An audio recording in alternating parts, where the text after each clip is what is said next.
سلام و درود خدمت تمامی دوستان گل. حالتون چطوره؟ خیلی خوش اومدید به این ویدیو. این ویدیو اول ویدیو کانال هستش، امیدوارم که ازش خوشتون بیاد.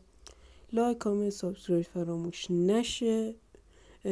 و آره دیگه، اول ویدیو کانال هستش و بذارید بگم که تو این کانال قرار درباره چه چیزایی صحبت کنیم. تو این کانال قرار درباره گیم دیولپمنت و گیم ها صحبت بکنیم که اولین ویدیو هم درباره دیولپری سرور ماینکرافت، همون ساخت سرور ماینکرافت هستش که بهترین بگم ویدیو نیست، یه سری کامل مجزا هستش که صفر تا صد ساخت سرور ماینکرافت، کار با پلاگینا و غیره به شما یاد میدم.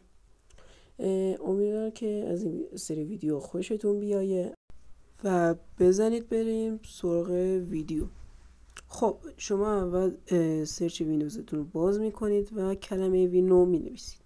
از اینجا ویندوز فایروال اند ادوانس سکیوریتی رو باز میکنید.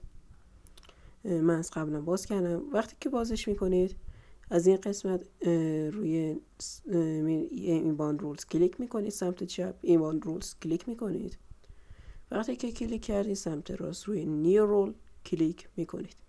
وقتی کلیک کردید از این بخش روی پورت میذارید و اینجا نوع روی TCP و پورت هم روی 255/65 میذارید. 255. وقتی شما زدید روی نیکس کلیک میکنید.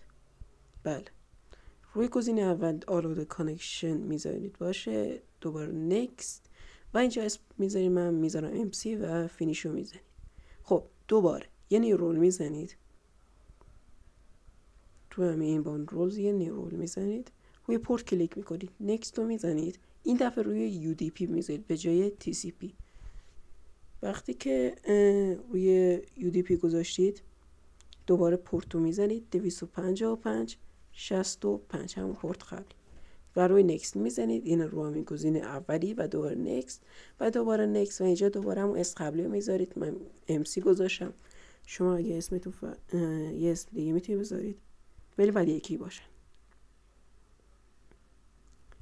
دوباره میرید از این بخش میرید توی آوتباند رول و روی نیو رول کلیک میکنید، پورت رو میذارید و روی اینجا روی TCP میذارید. اینجا به جای اینکه روی گزینه آخر باشه میذارید روی گزینه اول و روی نیکست کلیک میکنید، دوباره نیکست و اینجا اسمشو میذارید و همون MC میذارم و روی فینیش کلیک میکنید. خب میبینید که این پورت هم ساخته شد. یه نیو رول دیگه میزنید، دوباره روی پورت نیکست، این دفعه مثل قبلی میذارید روی UDP مثل این باند رول، اینجا میذارید 255/65 و روی نیکست، روی گزینه اول آلود کانکشن و نیکست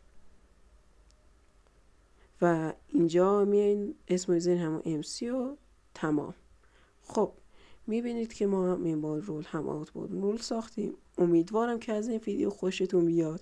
میتونید بعد این ویدیو برید بقیه ویدیوهای ببینید که آموزش ساخت سرور ماینکرافت هستش و ازشون لذت ببرید. ممنون میشه که این ویدیو رو لایک کنید، کانال رو سابسکرایب کنید و حتما یک کامنت بذارید. و اگه خواستین ویدیویی بسازم درباره این موضوع برام توی کامنت ها بهم بگید تا من برای شما اون ویدیو رو بسازم و براتون